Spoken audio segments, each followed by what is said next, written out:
Good morning, everyone. It's Wednesday morning and I'm in the 6930 just heading down to pick up our new mixer. I've got the old mixer hooked on, the Major, which is our demo mixer. So just have to drop it off and hitch into our new the new mixer we purchased. As I said in a previous video, it's a Newrock mixer that we purchased. So yeah, just going to pick it up now and take it home, obviously.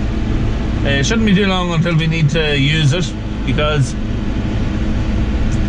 we have a couple of tanks. One tank in particular is almost full on an out farm, and the slurry in it is rather thick, so we're going to have to try and mix it, take a couple of loads out, put a few loads of water in and try and tin it out a little bit, and that process might need to be done a couple of times, so it'll not be long until it's needed. But yeah, should be at our destination in about 5 minutes or so, so I'll swap the camera over onto the mount, and yeah, I'll be back in a second. Yeah, so we're nearly there now.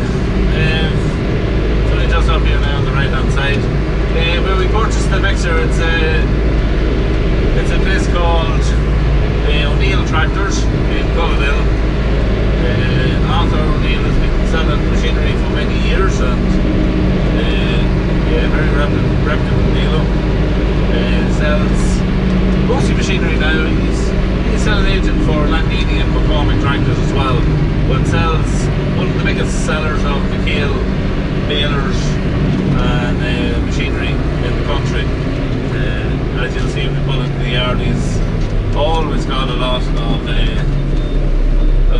new stock and second-hand stock as well. But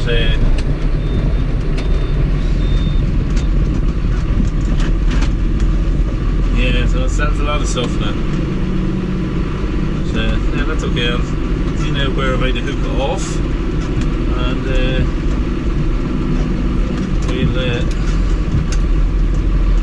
we'll get one hitched off and the other hooked on.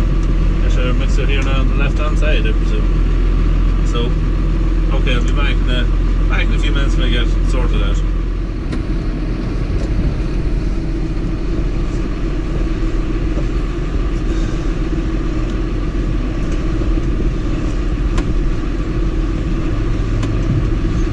That's how it's all loaded up, and you're just gonna head home now. So yeah, I'll do a whole walk around of the machine when we get home and just show it to you. Not that there's plenty of them about, plenty of you will have already seen what it looks like, so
do a little bit of a walk around when we get back home, as I said now.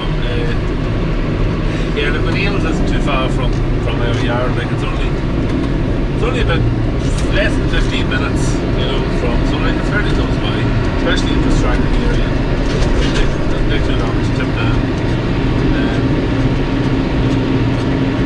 See there, it's just starting to rain again. It's clouded over and it's starting to rain. There's really no end to it at the minute, the back weather. It's showing bad right up until the weekend. Early next week is a little uncertain. Could be wet, could be dry, I'm not so sure yet. We know more in the next couple of days, but it's really getting to a stage where it's dire straits for farmers because the grass it's that cold, there has been absolutely no growth over the last couple of months, but you usually have some little growth.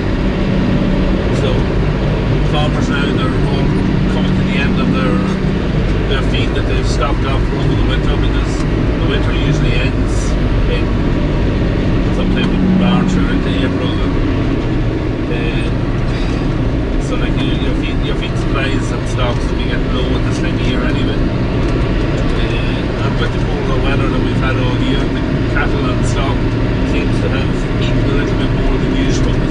Their intake has been a little higher, so there's a lot of different things has accumulated, and it's just leaving men in a serious problem, serious problems, should I say. I shared a video last night on my Facebook, on the YouTube page that I have, and also on my personal page as well. And it's a guy called Matty, and it really would break your heart listening to him talking about his cattle. And he thinks the world of his animals, and he had to let them out because he's basically out of feed. The fields he let them out into are waterlogged, the conditions really aren't up to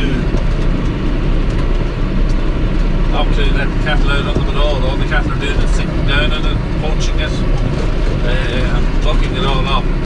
On top of that, there is no grass we let them out to, and they break your heart listening to him. He was very emotional in the video and didn't know what he was going to do or where he was going to turn to.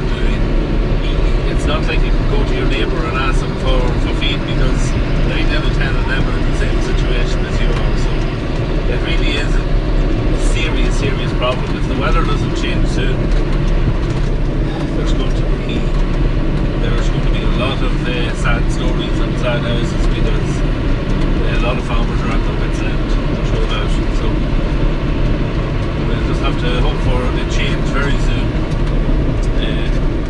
But anyway, I'm almost home now. I'll be back in the yard in a few minutes, and yeah, we'll do a little bit of a walk around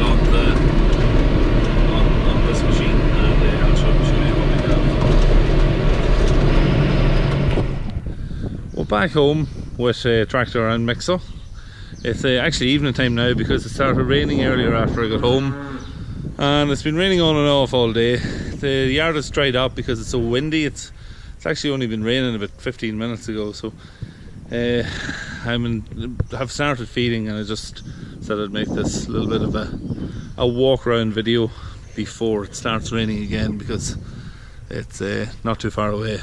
It's been very cold tonight, so the poor weather continues.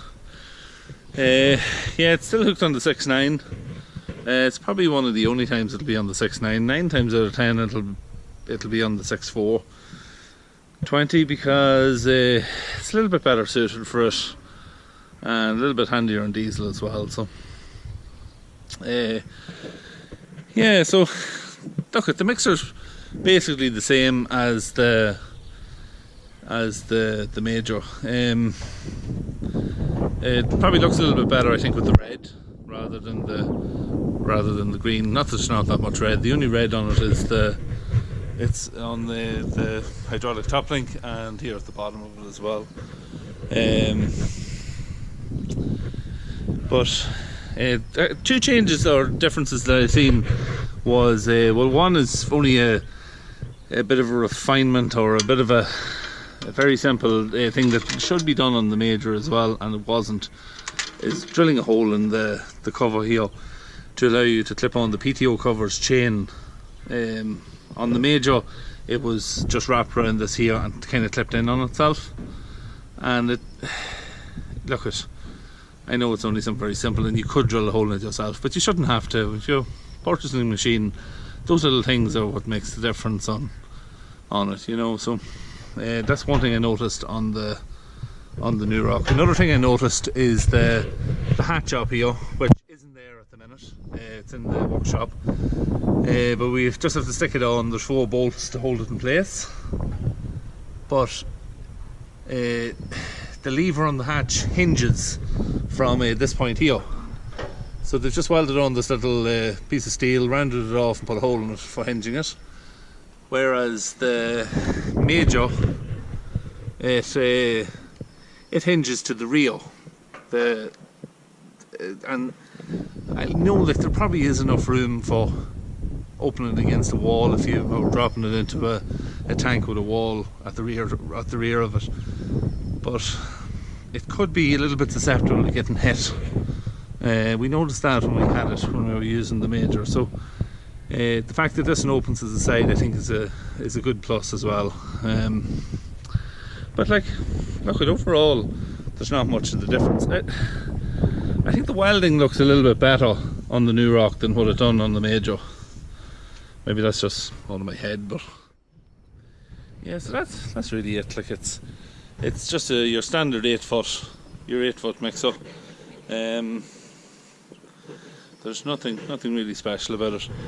The changeover is in this part of it here. All it is a flap that comes down here, that when you have the lever up the top here you can have it either in the mix position or in the pump position to going to move slurry to another tank, pump it to another tank. And it's pretty simple. Like, if you have it in the mix position, then the flap just comes over and across and just blocks the route over into this pipe, and it lets it straight up and out this spout. It's very simple. You flip the lever over and it just flips the flap back over then to this side and closes it then from going up here, and sends it up then for pumping to another tank. So like, they're very straightforward. But yeah, the only thing Justy said to check was when we put it in the tank for the first time, check the oil level on the pump just to make sure that there's enough oil in it. So yeah, that's really it. Probably not be using it now for a few days. As I said earlier, we have one tank that needs some stuff, needs it mixed and some stuff drew out of it, so that's going to have to be done, I'd say, before the weekend. It'll all depend on what the weather's like, but yes, that's really about it. I hope you enjoyed that bit of a video, just coming to collect the mixer with me and a bit of a walk around of it. Absolutely freezing here, so I'm going to wrap it up. Tomorrow, mostly silage, I'd say I'll be working on tomorrow. I have to put in 6-round bales with one batch of the Whelanlands, and there'll be a trailer load of pit silage to go in with the other batch from the other out farm. So I'll take a little bit of footage from doing all that. So until then, I'll see you tomorrow.